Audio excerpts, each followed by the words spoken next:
Ever wondered why potty training your dog feels like trying to solve a Rubik's Cube blindfolded? Well, you're not alone in this canine conundrum. But don't fret, there's a simple and fun technique that can turn this challenge into a walk in the park. Welcome to Bell Training for Dogs, your ultimate guide to potty time freedom. The first step in bell training is choosing the right bell. Some prefer a jingle bell, others a desk bell, but any bell with a sound your dog can hear will work just fine.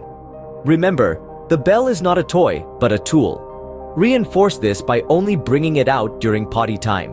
Step 2. Introduce the bell to your dog. Start by ringing the bell every time before you take your dog out. This helps them associate the sound of the bell with going outside.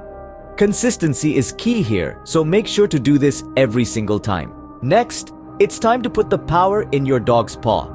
Encourage them to touch the bell. You can do this by putting a treat near the bell, and when they go for the treat, the bell rings. Reward your dog for this interaction with praise and affection. The fourth step involves patience and repetition.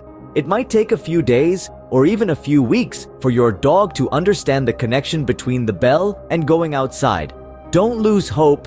Keep at it, and soon enough, your dog will be ringing that bell like a pro. Once your dog has mastered ringing the bell, it's time to move on to the final step. Transition to the door. Hang the bell near the door you use for potty time. Now, when your dog rings the bell, open the door and let them out. After a couple of times, your dog will understand that ringing the bell means they get to go outside. In summary, bell training your dog involves 5 key steps. Choosing the bell, introducing it to your dog, encouraging your dog to ring the bell, being patient as they learn, and finally, transitioning the bell to the door. Remember, every dog learns at their own pace. It's important to stay patient, consistent, and positive throughout the training process. And when the day comes that your dog rings the bell on their own for the first time, it will be worth every moment spent in training. So bid farewell to those potty training blues and say hello to the freedom that bell training brings. Until next time, happy training.